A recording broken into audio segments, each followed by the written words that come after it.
welcome to the National Italian American Foundation's New York Gala 2015. For over 2 centuries, New York has remained the epicenter of the Italian American population and a beacon of Italian heritage and culture. Tonight, NIAF invites you to celebrate that culture and the city that so many of our ancestors have at one point called home. For decades, NIAF has nourished the United States connection to Italy and protected Italian traditions by providing the next generation of Italian Americans from all walks of life with powerful resources, including educational opportunities, travel experiences, and mentorship.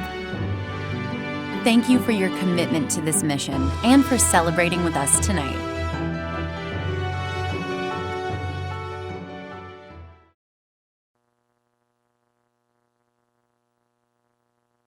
Good morning, Ken. And MTA officials are telling riders to expect delays. The annual St. Patrick's Day kicks off later on this morning. Well, good morning, Lori. And there certainly is more information coming out about the moments leading up to that crash.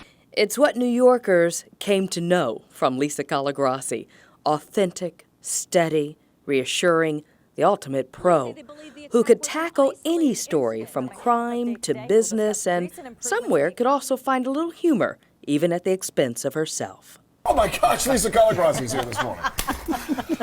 This is Lisa's first trip indoors in like 2 months. So Lisa's been out there when it's 20 below. She broke a sweat in here. She's actually for real. Is it warm in here or is it me? She covered some of the biggest stories in the tri-state, starting at WABC the Sunday after the World Trade Center disaster. In a town that's pretty tough to crack, this native Clevelander out-hustled other New York reporters from the very beginning by becoming the only reporter to get to Bell Harbor, Queens, when Flight 587 crashed after takeoff from JFK. Breaking news, Israeli officials now say like every seasoned reporter and anchor, she had a couple stops before she became part of the Eyewitness News family, including Orlando and Cleveland. Lisa Colagrossi. But it was here on Eyewitness News this morning that Lisa became part of our morning routine. Once again, we do have a lot of closures. In fact, now we're starting to see more closures than delays. And she always had the viewer in mind. Whether it was rain, snow, whatever the element, she was out there.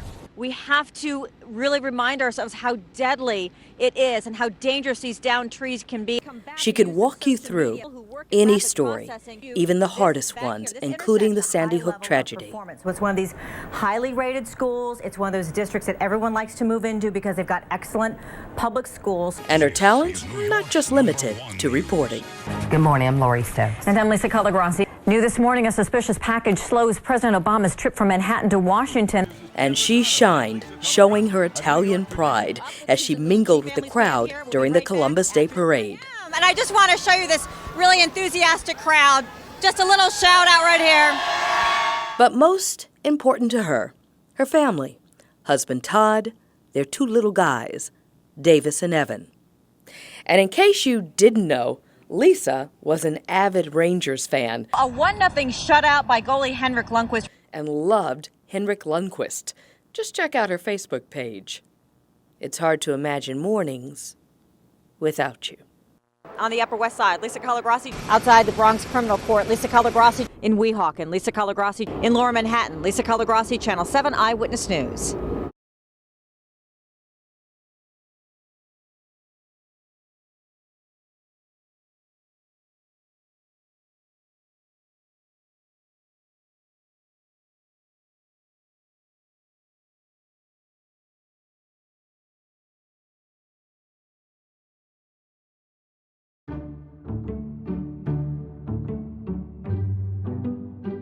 A native of New Rochelle, Ken Rosato grew up in a home with his parents, brother, and maternal grandparents. His grandmother cooked every day, teaching him various Italian recipes, including homemade pasta.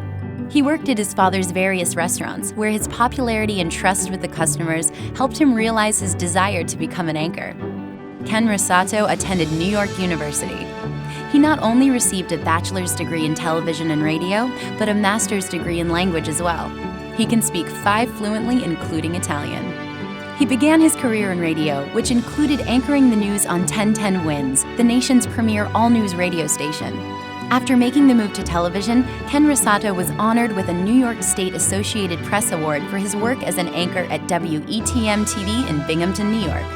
Later, he received a nomination for a Suncoast Emmy Award for his work at WFOR-TV in Miami. While there, he covered the 2000 presidential election vote count stalemate, as well as the year-long Elian Gonzalez standoff. In 2003, Ken Rosato joined the Eyewitness News team, where he would quickly move through the ranks.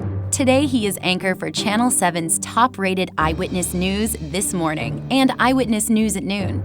He has been honored with a New York Emmy Award 5 times throughout his career. He now resides in New Jersey, where he has been named Man of the Year twice, in 2008 and 2014, by the Center for Italian and Italian American Culture. Tonight, we honor Ken Rosato with the NIAF Special Achievement Award in Media.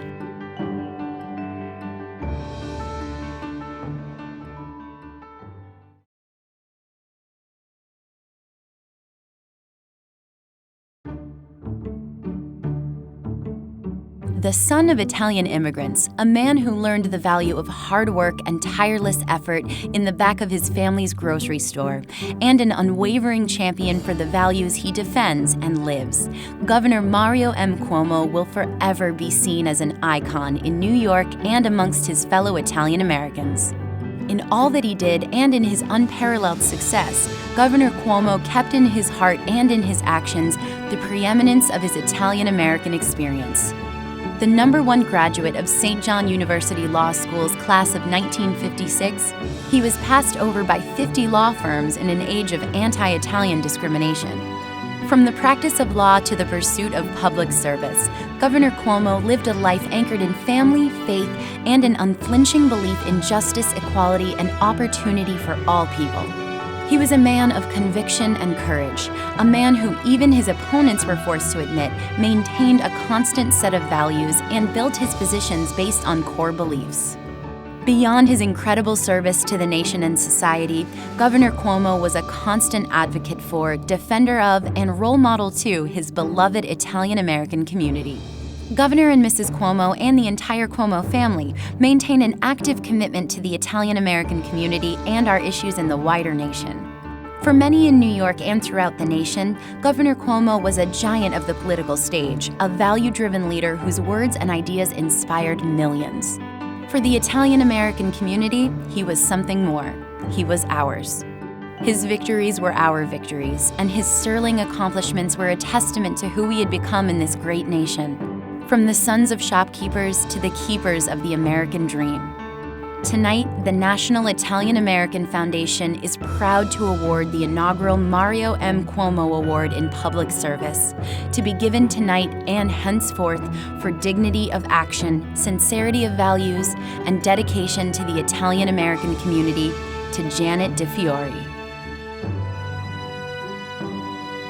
Born in Westchester County, Janet DiFiore grew up as an only child in a second-generation Italian-American household. Coming from a large family, all of her cousins, aunts, and uncles lived within a 5-block radius in Mount Vernon. As both a judge and a prosecutor, Janet DiFiore has dedicated her career to public service in Westchester County, New York. She was elected as a judge of the Westchester County Court in 1998 and as a justice of the New York State Supreme Court in 2002. When Janet DiFiore was elected as district attorney in 2005, she became Westchester County's chief law enforcement officer. She created the Westchester Intelligence Center to better coordinate local, state, and federal law enforcement. She was a partner in the creation of Westchester's Family Justice Center, a facility dedicated to protecting victims of domestic violence. She is also co-chair of the New York State Justice Task Force, a permanent body committed to preventing wrongful convictions. She has served on numerous boards and leadership positions, including the Westchester Italian Cultural Center and the Westchester Women's Bar Association. Janet DiFiore has lived in Westchester County her entire life and is married to Dennis E. Glazier, a partner at the law firm of Davis Polk and Wardwell. Together they have 3 children. Tonight we honor Janet DiFiore with the NIAF Mario M. Cuomo Award in Public Service.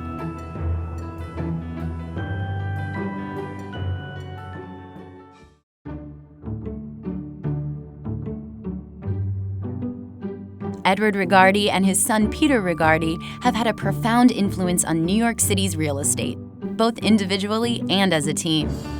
Having over 45 years of experience in the New York commercial real estate industry, Edward Rigardi has been called the Dean of Property Management in New York.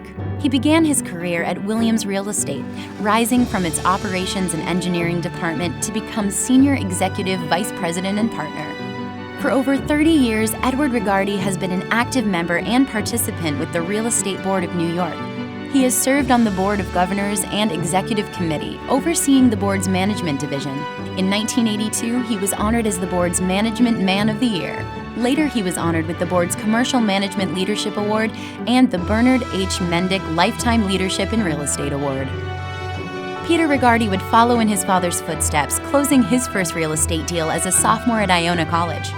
He later became the Senior Vice President at Williams Real Estate, the youngest in the firm's history. In 1989, Peter and Edward Rigardi would help form Copel Tenner Rigardi together, which later became Colliers ABR. In 2002, Peter Rigardi joined Jones Lang LaSalle as president of the New York region. He currently oversees all operations for the company in the tri-state area, including a team of 1,700 employees, one of which was his father, before Edward Rigardi retired in 2010. Despite being retired, Edward Rigardi continues to manage his personal real estate portfolio of over 30 properties, while splitting his time between New Jersey and Florida. His son Peter Rigardi serves on the Board of Governors for the Real Estate Board of New York. He has completed the largest leasing transaction in New York City's history, the MTA's 1.6 million square foot lease at 2 Broadway. He is consistently ranked as one of New York's most influential real estate executives by the New York Observer. Tonight, we honor Edward and Peter Rigardi with the NIAF Special Achievement Award in Real Estate.